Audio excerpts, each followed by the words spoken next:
Pour bien s'entendre, il faut bien s'écouter. Rendez-vous sur M, la petite radio du Grand Maghreb.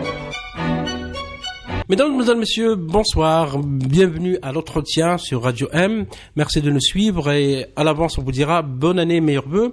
Nous avons le plaisir d'accueillir aujourd'hui Aqila Lazri, qui est présidente de l'Alliance des démocrates de la diaspora algérienne, ADA. Marhaba bik, Aqila. Bonsoir, merci pour l'invitation et puis bonsoir aux internautes.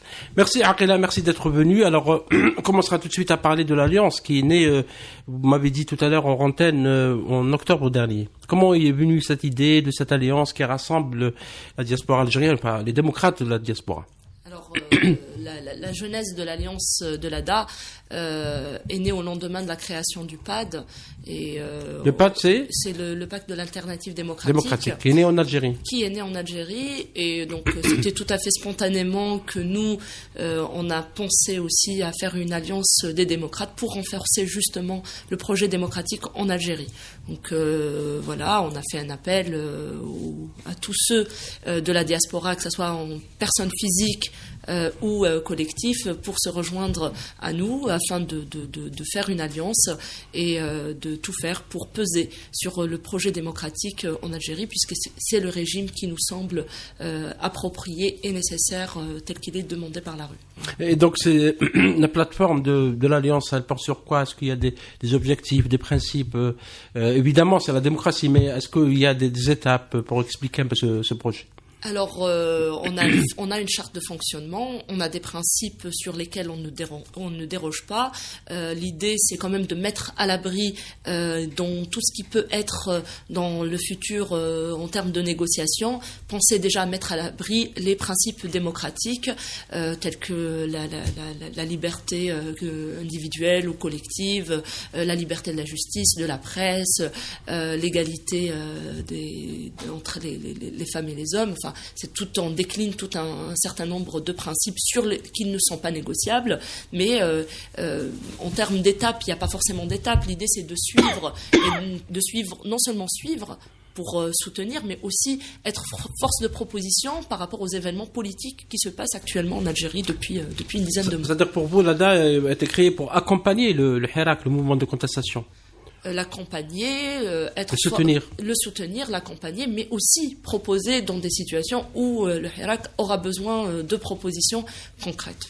Et est-ce que vous pensez que justement le Hirak, le mouvement de contestation qui se poursuit depuis le 22 février en Algérie, doit passer à une étape du contenu politique, donner un contenu à cette contestation? Les revendications sont très claires, mais est-ce qu'il ne faut pas donner un contenu à travers par exemple votre forum ou à travers d'autres forums Alors, je pense que déjà, si on s'attarde un petit peu sur les slogans qui sont dans la rue, et puis si on s'attarde à la chronologie telle qu'elle s'est faite depuis février à nos jours, on voit qu'il y a quand même un affinement des revendications qui sont suffisamment politiques et qui sont claires et qui sont légitimes.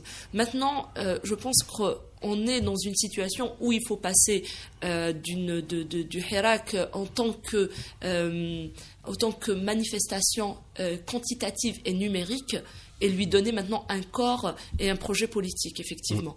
Et ça, forcément, les représentants de la société civile, des partis politiques, les collectifs, les militants doivent tous s'unir justement pour construire ce projet politique. L'ADA à elle-même ne peut pas se suffire, et de toute façon, je pense que toute organisation ou toute personne ou tout ensemble de personnes qui voudra être porteur à elle seule d'un quelconque projet est un peu condamné à disparaître, ou en tout cas condamné à une certaine forme d'échec. L'ADA, comme d'autres collectifs, doivent justement entourer un projet. Un projet, pour nous, en l'occurrence, c'est la démocratie qui nous tient à cœur. Après, voilà. Et pour ensuite... L'idée, c'est quand même de trouver un cadre unitaire et un projet unitaire qui sera porté par tous. Et vous avez fait l'Assemblée Générale de l'ADA, c'était en octobre, c'est ça, le 2 octobre? Il y a eu effectivement une Assemblée Générale constitutive. L'ADA, elle est formée d'un conseil d'administration et puis d'un bureau. Les gens ne se connaissent pas forcément. Il y a eu des initiateurs, mais lors de l'Assemblée Générale, il y a eu des candidatures, des élections, enfin, de manière tout à fait transparente. Et vous êtes installé à Paris, c'est ça? Exactement. Est-ce que vous vous allez élargir un peu en dehors de la France? C'est une organisation, les statuts prévoient une organisation en réseau, donc dans chaque ville et dans chaque pays où des Algériens peuvent se réunir, peuvent se constituer comme une antenne de l'ADA et avoir une autonomie au niveau du lieu où ils sont. Est-ce que justement le Hirak a obligé d'une certaine manière les Algériens d'être l'étranger de se rassembler? Parce que souvent ils sont dispersés. À l'époque il y avait l'Amica des Algériens en France et puis ailleurs, mais les Algériens, la diaspora, n'ont jamais pu se rassembler dans un forum. Est-ce que c'est le Hirak c'était un des fruits du mouvement de contestation? Je pense que les Algériens ont déserté la vie politique en général du pays depuis des années. Oui. On a les dernières décennies sous l'ère Bouteflika qui ont fait que la société elle est laminée. Le travail associatif et politique a été anéanti. Il a quasiment disparu. La diaspora n'a pas échappé à cette dynamique-là parce que pour qu'il y ait une organisation, il faut qu'il y ait projet, il faut qu'il y ait perspective. Et en 20 ans de règne de Bouteflika, on a fini par ne plus avoir d'espoir pour notre pays finalement, et où la seule chance, ou la seule perspective qui reste pour les Algériens, c'est de partir, c'est de quitter le pays et finalement d'essayer de s'intégrer dans un tissu social qui est loin de leur patrie-mère. Ce qui se passe en Algérie actuellement est en train de changer la cartographie politique et associative au niveau de l'Algérie, mais aussi au niveau de l'extérieur. On se rend compte très rapidement de l'importance de nos actions à l'extérieur, et on sait que, comme ça l'a été de manière historique pour l'Algérie, on se rend compte que quand même, on est très nombreux à être de l'autre côté de la Méditerranée, un peu partout dans plusieurs continents, et que nous sommes, notamment, je parle de la France en ce qui me concerne, nous sommes très sérieusement infiltrés ou intégrés dans le tissu social de l'étranger, et que nous pouvons être une force à la fois de proposition, mais aussi une contrainte pour les gouvernements qui soutiennent notre pouvoir ou le régime algérien. Donc oui, ça nous a contraints à nous rassembler, c'est tant mieux. Et justement, vous êtes venu à Aqil Al-Azraq, la politique, si j'ose dire, en février-mars 2019. C'est ça, c'est apparemment, ça. vous n'étiez pas intéressé. On peut rien vous cacher. Ah, absolument. Et comment justement vous êtes venu, qu'est-ce qui vous a motivé à venir faire de militantisme? Écoutez, j'ai un peu quitté je suis partie d'Algérie, j'étais étudiante. En 2003. En 2003, juste après les événements, très rapidement après les événements de 2001, et c'est vrai que il y a eu une certaine rupture avec la politique algérienne. J'en ai pas vraiment fait de la politique à l'époque déjà, hein, mais je commençais à m'y intéresser. C'était les événements de Kabylie en 2001. Voilà, c'est les événements de Kabylie en juin 2001. Et puis un jour avec les événements, on est forcément très attaché à ce qui se passe en Algérie, parce que quand même l'exil n'est jamais un choix, hein. L'exil, on est toujours forcé de s'exiler, c'est rarement une décision qu'on prend comme ça de son plein gré. Partir, c'est toujours une contrainte, et c'est le mouvement en Algérie qui a fait que je m'y suis intéressée, et puis j'ai fait ma première manifestation à 8 mars, et puis je ne me suis plus jamais arrêtée. Et oui, pourquoi justement vous êtes parti à la place de la République le 8 mars? C'était à Trocadéro. Voilà. Oui. Pourquoi? Parce que c'était un vendredi. C'est par curiosité. Et puis c'est vrai que c'était très très angoissant d'attendre les vendredis. Moi, je suis partie avec l'angoisse 2001, donc ma plus grande peur, c'était qu'on puisse nuire aux manifestants dans la rue, et que finalement je passais mes vendredis devant mon écran à regarder, à surveiller. Puis finalement, je me suis dit bon, je vais y aller pour voir. Et puis voilà, c'est un appel, j'ai envie de dire, un peu animal. Je l'ai pas forcément choisi, c'était pas. Est-ce que la diaspora, justement, partage vos points de vue? Est-ce que c'est tout le monde qui est d'accord avec le soutien ou le changement politique, ou est-ce qu'il y a d'autres qui pensent que la situation devrait rester comme ça, ou le statu quo? Parce que la diaspora n'est pas unie sur l'idée du changement. On a deux types quand on parle de diaspora. On a les gens qui sont nés en France et qui ont hérité peut-être un petit peu de leurs parents une petite idée loyaliste vis-à-vis des autorités algériennes. Et puis il y a tous ces jeunes gens qui naissent et puis qui savent pas trop s'ils sont algériens, s'ils sont français. Il y a quand même une perte de repères. Ceux-là, on n'arrive pas forcément à les mobiliser, et je pense que ces personnes-là peuvent être tentées par l'idée de garder les choses telles qu'elles sont, parce que on a quand même en mémoire une certaine forme d'angoisse à l'idée dès qu'il y a un changement en Algérie, ça vire forcément du mauvais côté. On a les événements de 88, on a la décennie noire. L'idée, c'est de se dire que ce régime ne lâchera jamais prise et que si on le pousse dans ses retranchements, il finira par nuire à la population. Et ça, il y a beaucoup de gens qui sont dans cette perspective-là, dans cette crainte et cette angoisse-là. Donc, ceux-là, on n'arrive pas forcément à les mobiliser. Et puis, il y a tous ceux qui ont émigré récemment. Je parle notamment des étudiants. Les étudiants ont vécu en Algérie. Ils sont partis par contrainte. Ils sont partis parce qu'il n'y a plus aucune perspective dans leur pays. C'est pas forcément un choix. Ils arrivent à acquérir de belles expertises à l'international, mais leur souhait le plus intime, c'est quand même de revenir et de pouvoir être au service du pays et de pouvoir s'émanciper à l'intérieur du pays. Cela, par contre, cette tranche de la population, de la diaspora, est tout à fait favorable au changement. Parce qu'ils savent, on a envie d'exporter, on a envie plutôt d'importer du coup un certain nombre de compétences, mais avec la situation actuelle, avec le régime actuel, on sait qu'on ne peut pas, ne serait-ce que par les lois qui ont été... la vie politique où on exclut quand même les gens de la diaspora, ce qui n'est pas... L'article 51. Exactement. La Constitution. Voilà.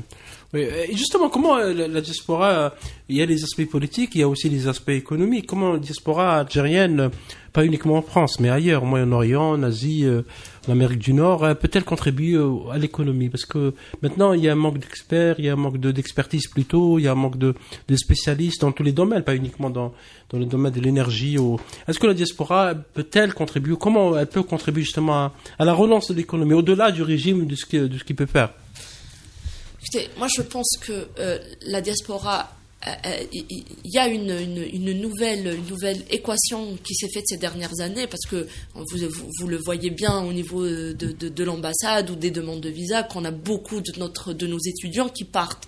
Donc, et qui ne reviennent pas. Et qui ne reviennent pas. Mais pourquoi? Parce que pour relancer l'économie, il faut que ces gens-là puissent revenir. D'accord? Il faut que ces gens-là puissent venir investir dans le pays.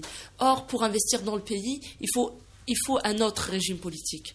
C'est pas possible. C'est conditionné par le changement du régime. Ah oui, je pense que oui, parce que ces gens-là qui sont partis veulent revenir, mais à condition de ne pas perdre en termes de qualité de vie.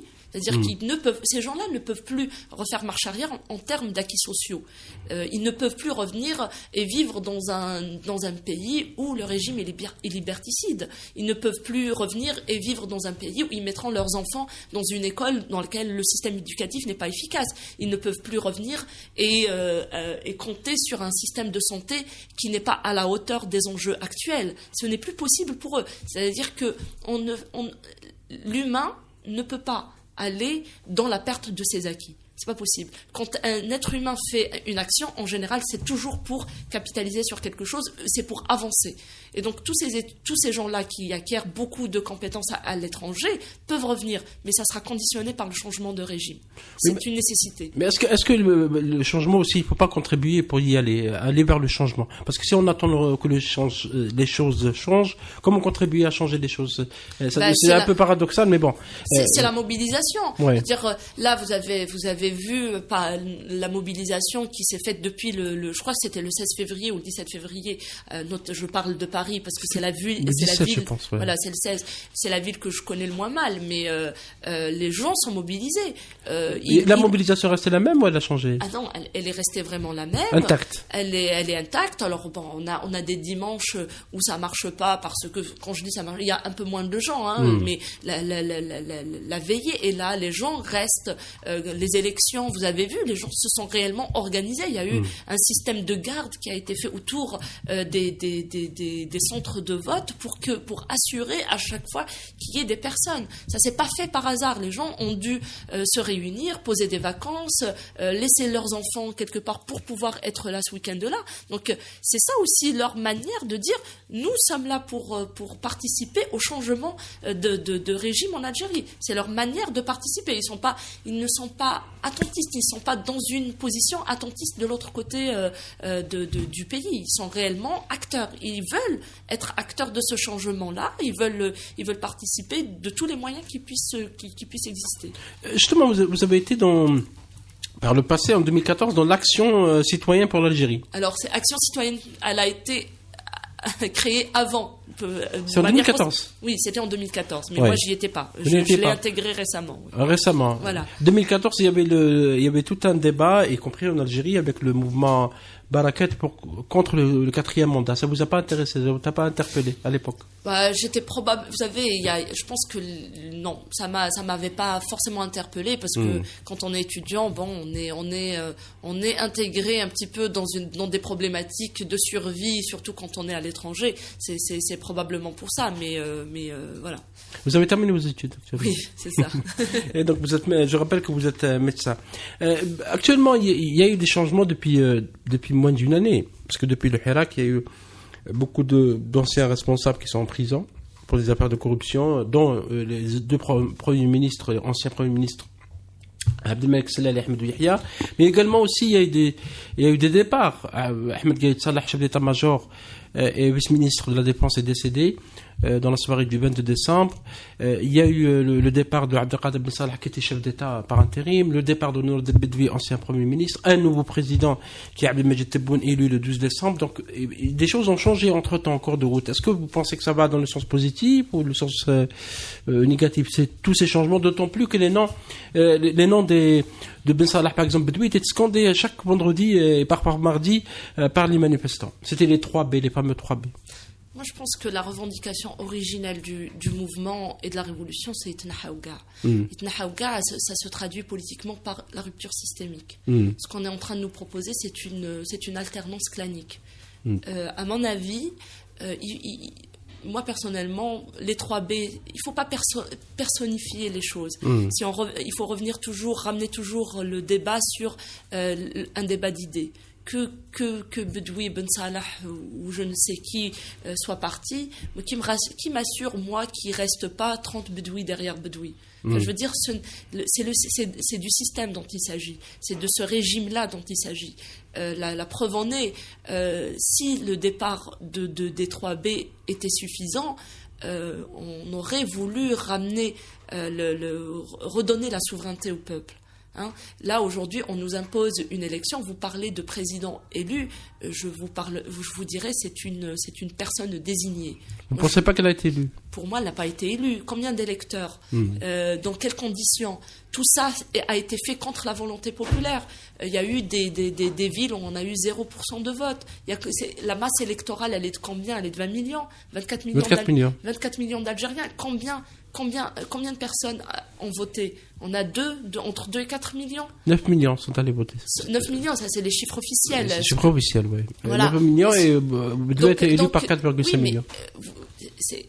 On est dans quelque chose qui est de l'ordre de l'absurde.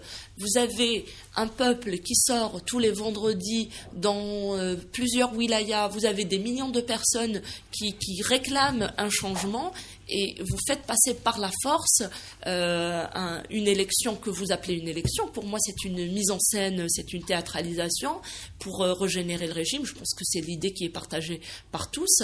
Maintenant, c'est pour ça que je parle d'absurde.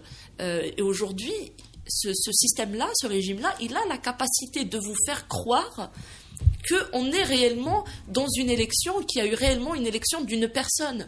Je veux dire, je veux pas personnaliser, mais Tebboune a fait partie du sillage de ce régime depuis le début. Il était où pendant tout ce temps-là? Aucun de ces gens qu'on est en train de nommer ou qu'on est en train de désigner n'a pu à un moment de sa vie se positionner comme un lanceur d'alerte et dire écoutez, il y a un problème qui se passe, il y a trop de corruption, il y a trop de clientélisme, il y a la catastrophe de l'urbanisme, de la santé, de l'école. Il n'y en a aucun. À partir de ce moment-là, pour moi, tous ces gens-là ne sont pas crédibles et sont illégitimes. On est dans une illégalité et une illégitimité, d'autant plus qu'elle se fait contre la volonté du peuple. Et justement, quelle est l'alternative face à cette situation? Est-ce qu'une transition démocratique? Est-ce qu'une assemblée constituante? Comment se présente cette alternative? Moi, je pense que, de même que le système, que le régime est sur sa feuille de route, Il est dans sa feuille de route initiale et qui n'a changé. Il est en train de respecter réellement les étapes qui s'étaient définies. Il faudra que de l'autre côté, le peuple puisse faire la même chose. Il faut y aller. La transition démocratique ne peut pas être négociable. On ne peut pas élire un président en dehors d'une nouvelle constitution. On ne peut pas... il s'agit de refonder les institutions de l'État. Il s'agit d'aller vers la création d'un État-nation. On n'a jamais eu d'État et on n'a jamais eu de nation. On n'a jamais eu à discuter d'un projet de société. Les Algériens n'ont jamais eu à élaborer par eux-mêmes leur constitution. Donc il faut aller vers un processus constituant, il faut aller vers une période de transition démocratique qui puisse nous permettre d'aller vers une véritable république.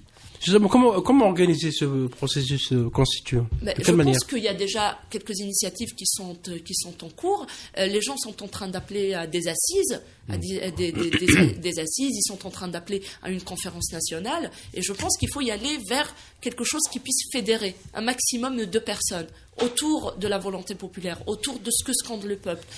Il suffit de récupérer les slogans tels qu'ils sont verbalisés par la rue et suivre en fait cet indicateur-là. C'est le seul curseur aujourd'hui qui puisse être juste. Et toutes ces initiatives qui sont en train de jaillir d'un peu partout, je pense qu'il est temps qu'elles convergent vers un projet commun.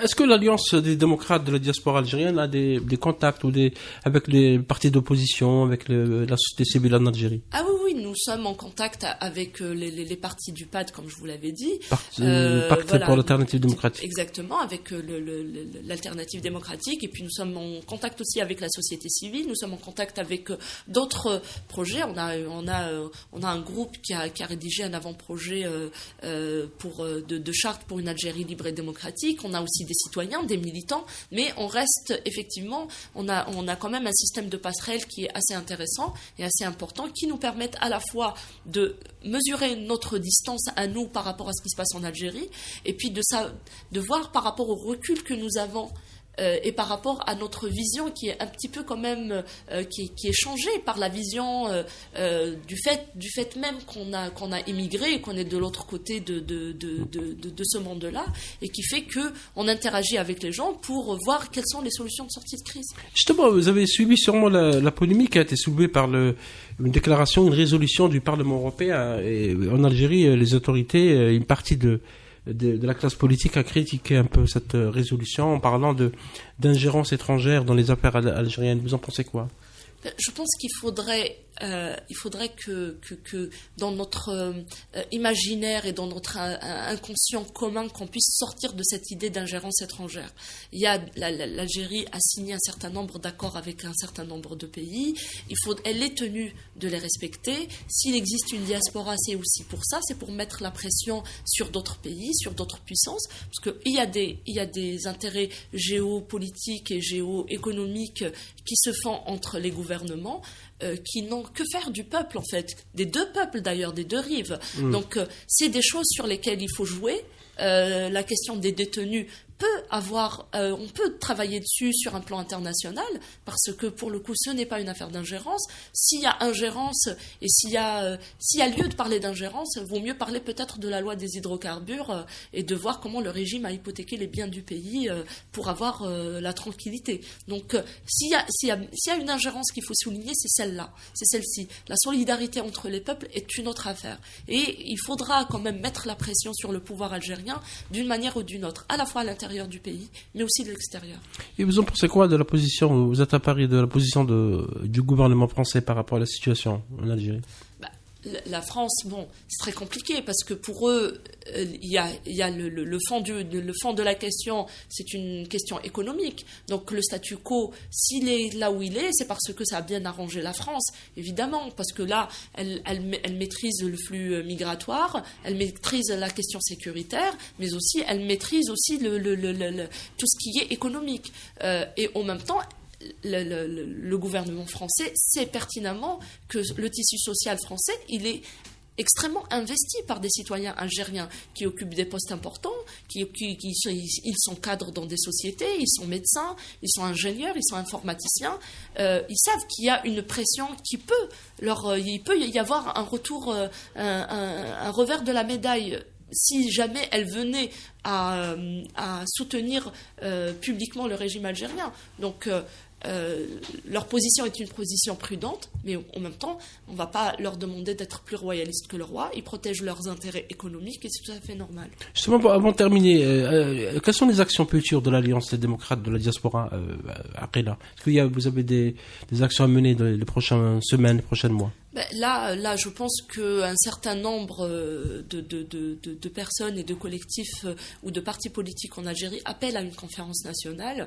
Et nous, c'est tout naturellement que nous irons vers des assises et une conférence aussi pour soutenir et être au même rythme que ce qui se passe à l'intérieur du pays. Donc, on réfléchira probablement là-dessus. Et l'idée, c'est d'aller vers quelque chose, comme j'ai dit tout à l'heure, quelque chose d'unitaire, surtout. Merci beaucoup, Aqila El-Azri. Merci à vous. Merci d'être venu. Vous êtes présidente de l'Alliance des démocrates de la diaspora algérienne. Vous êtes établie à Paris. Et donc, vous êtes venu à la politique, pour le rappel, grâce au Hirak, au mouvement de contestation populaire citoyen. Merci, mesdames et messieurs, de nous avoir suivis. Merci à nos amis techniciens.